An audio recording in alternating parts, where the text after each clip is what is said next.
ये देख सकते हो हमारे यहाँ क्रिकेट चालू हो गया है प्रैक्टिस। मैं दिखाता हूँ तुमको।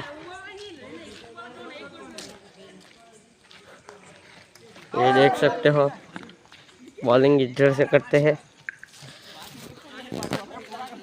मैं दिखा रहा हूँ आपको ये सारे ये देख सकते हो अमर दास बैटिंग करते हुए। ये मनोज भाई कैसे हो? अपना ग्राउंड कार्ड चालू करवाना है।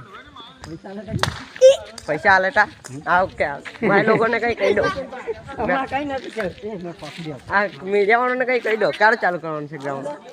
ग्राउंड हमें चालू જ છે અમ્મા એટા આવી જો ચાલુ જ છે।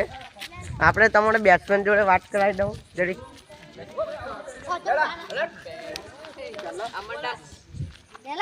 અમરદાસ ભાઈ कैसे हो?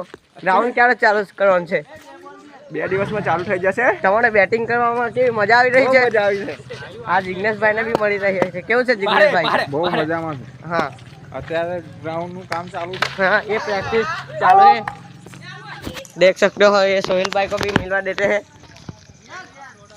मिलते हैं हम। Hi guys. अरे मेरी गोली भी आ गई है मेरे को थोड़ा इधर। ये रहे अक्षय भाई। बाय गाइस मिलते हैं अगले ब्लॉग में।